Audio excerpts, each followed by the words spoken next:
गुज़िश्ता दिनों Amman उर्दन Jordan में मौजूद सहाबी रसूल हज़रत सैयदना अबू उबैदा बिन जर्राह रदियल्लाहु अन्हु और सहाबी रसूल हज़रत सैयदना ज़र्रार बिन अज़वर रदियल्लाहु अन्हु के मज़ारात पर रुकन शुरा मौलाना अब्दुल हबीब अत्तारी की हाजिरी हुई। इस मौके पर दुआ और फातिहा खानी का सिलसिला भी किया गया, जबकि रुकन शुरा मौलाना अब्दुल हबीब अत्तारी ने गुफ्तगू करते हुए कहा, हमारी खुशबख्ती की मेराज है कि अल्हम्दुलिल्लाह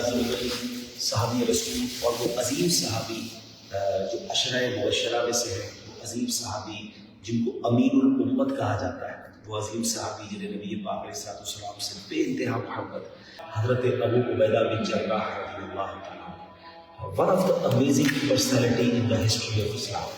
दूसरे मौके पर रुकन शुरा मौलाना अब्दुल हबीब अत्तारी की अम्मान उर्दन में मौजूद पाकिस्तानी एम्बेसी में पाकिस्तानी एम्बेसडर और दीगर ओहदेदारान से मुलाकात का सिलसिला हुआ। दौरान मुलाकात रुकन शुरा ने इन्हें गजा फ़लस्तीन समेत आलमी सतह पर दावत इस्लामी के तहत होने वाले फलाही कामों समेत दीनी कामों के हवाले से आगाही दी और मुख्तलिफ उमूर पर गुफ्तगू भी हुई, जिस पर पाकिस्तानी एम्बेसडर ने इजहार मुसर्रत की और दावत इस्लामी की काविशों को सराहा। उधर अम्मान में ही फ़लस्तीन में होने वाले फलाही कामों के हवाले से जॉर्डन हुकूमत की जानिब से एक कॉन्फ्रेंस मुनक्किद की गई, जिसमें दुनिया के मुख्तलिफ NGOs के ओहदेदारान शरीक हुए, जबकि रुकन शुरा मौलाना अब्दुल हबीब अत्तारी की भी शिरकत हुई। इस दौरान मुख्तलिफ ममालिक से आए वफूद से मुलाकात और दावत इस्लामी के तहत होने वाले दीनी और फलाही कामों के हवाले से गुफ्तगू के सिलसिले हुए, जबकि रुकन शुरा ने गुफ्तगू करते हुए बताया, हम उर्दन अम्मान में मौजूद हैं और यह एक बहुत बड़ी कॉन्फ्रेंस हो रही है गजा के हवाले से, जिसमें शिरकत का मौका मिला और पूरी दुनिया की NGOs आई हुई हैं, FGRF ने भी यहाँ शिरकत की है और हमने ये चेक किया है कि इन्होंने एक बुकलेट निकाली है जिसमें इन्होंने मुख्तलिफ हॉस्पिटल्स और मुख्तलिफ मेडिकल सप्लाईज को वहाँ वो बनाना चाहते हैं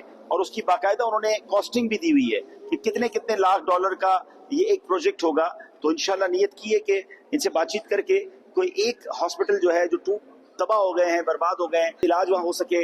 मुसलमानों के लिए फ़ायदा हो सके, तो हॉस्पिटल की रीबिल्ड में, क्लिनिक्स की रीबिल्ड में इंशाल्लाह हमने इनसे बात की है और हो सकता है कि इंशाल्लाह एक दो प्रोजेक्ट्स FGRF की तरफ से हम भी गजा के अंदर इनके साथ मिलकर बनाएं। तो अभी हमारी इब्तिदाई मीटिंग्स हुई हैं, मजीद इनसे इंशाल्लाह बातचीत करके अल्लाह ने चाहा तो ये काम भी करेंगे ताकि वहाँ लोगों का इलाज आसान हो सके। हम एक और कोशिश भी करने की बात कर रहे हैं कि अगर कुछ ऐसे मरीज हो कि जिनको उस मुल्क से निकाल कर पाकिस्तान हम ले जाएं और उनका प्रॉपर वहाँ इलाज करवाएं, जिनके ऑपरेशन जरूरी है, तो इंशाल्लाह उस पर भी हमारी नेगोशिएशन जारी है। अब दुआ करें कि अल्लाह पाक हमें इन तमाम मकासद में कामयाबी अता फरमाए।